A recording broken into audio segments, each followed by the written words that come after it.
Reikalaujam vieno paprasto dalyko. Man atrodo, šis klausimas yra toks labai paprastas, kaip juoda ar balta. Ir retai tokių klausimų kada būna. Kuo daugiau žmonių važinėjasi viešuoju transporto, tuo visiems geriau. Ir kuo daugiau žmonių persėda į asmeninius automobilius, tuo visiems blogiau. Tarša, triukšmas, spūstis, stresas. Viskas tai, ko mes nenorim. Ir kaip padaryti, kad būtų geriau ir nebūtų blogiau. Nieko toli ieškoti nereikia. Lietuvoje yra 18 savivaldybių, kuriuose yra nemokamas transportas. Ir aš norėčiau jas visas išvardinti. Jeigu jūs turėsit kantrybės. Turėsit. Gerai. Tai klausom. Akmenės, Anykščių, Biržų, Joniškių, Kazlų Rūdos, Kretingos, Lazdijų, Mažeikių, Neringos, Plungės, Radviliškio, Raseinių, Rokiškio, Skuodo, Šilalės, Tauragės, Varėnos ir Visagino savivaldybėse transportas yra nemokamas.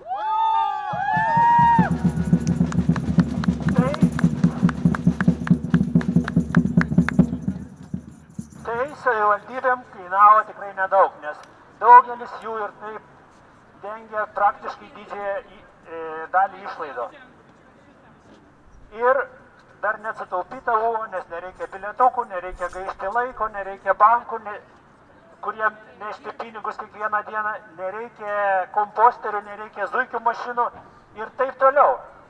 Tai savivaldybėse, tose, kur nemokamas transportas, sumažėjo tarša, sumažėjo triukšmo, pagražėjo miestai, bet svarbiausia, rezultatas yra toks, kad dvigubai daugiau tuo viešojo transporto besinaudojančių. Vilniui tai irgi nekainuoja daug, tai yra galbūt 2 procentai to metinio biudžeto, bet dar jeigu mes atsisakom visų zuikių autobusų, visų gąsdinimų, kurie važiuoja autobusu, tai yra pasiekiama ir labai nebrangi, bet jeigu savivaldybė nenori, tų pinigų skirti yra dar geresnis sprendimas.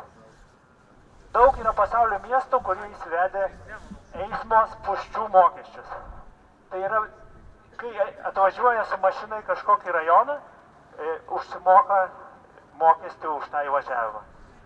Pavyzdžiui, Rygoje, galbūt aš nesidomėjau, bet paskutinį atvejį, kurį domėjausi, tai yra New Yorkas, kur Trumpui labai nepatiko, kad ten ta schema puikiai veikia nuo šių metų pradžios sausio mėnesį įvesta ir per 20 dienų, ką aš mačiau, irgi išsitrauksiu, paskaitysiu, kad neprimeluočiau.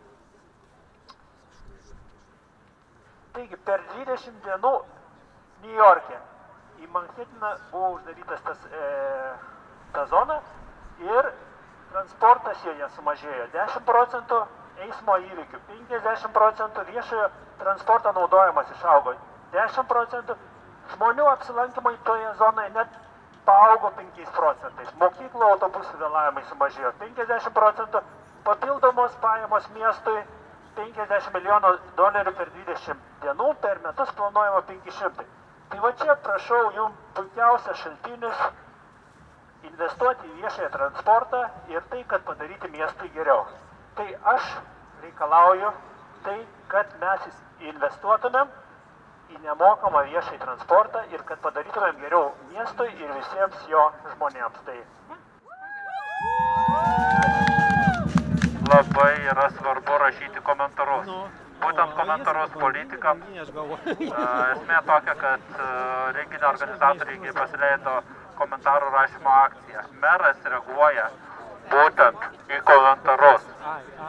Ne į protesto akciją, jis reaguoja būtent į komentarus jo paskyroje. kaip ir kiti politikai reaguoja būtent į komentarus. Tai iš tikrųjų pakeis pačią esmę. Va, kiek užteko 30 komentarų ir meras išsigando, kad jisai jį nuvers nuo posto.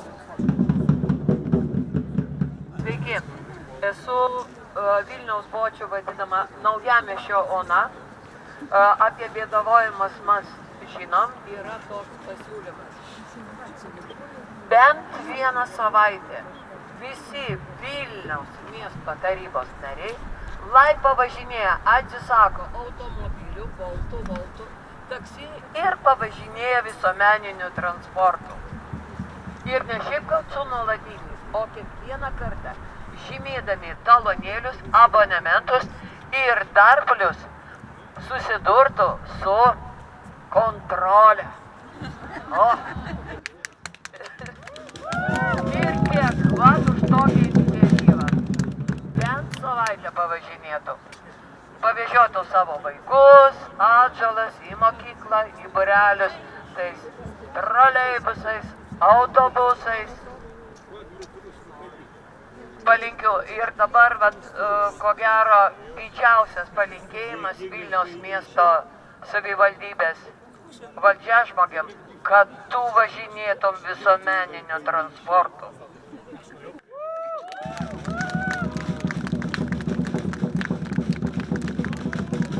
Bando ir per tokį dalyką įtraukti ir gyventojus, neva jie sutiko dalyvauti šitam socialiniam konstruktui, kai prisideda prie bilietų kainodaros. Tai tiesiog apgaulė.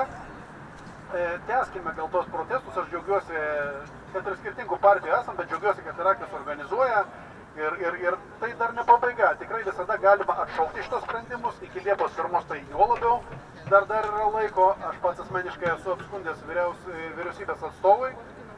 Primenu tokį dalyką, kad iš vis ar galima tokį dalyką daryti, nes mumsgi sako, kad tai yra dėl to, kad bent jau tarybos nariams ir daliai visuomenės aiškina, kad tai yra dėl to, kad gerins viešojo transporto kokybę.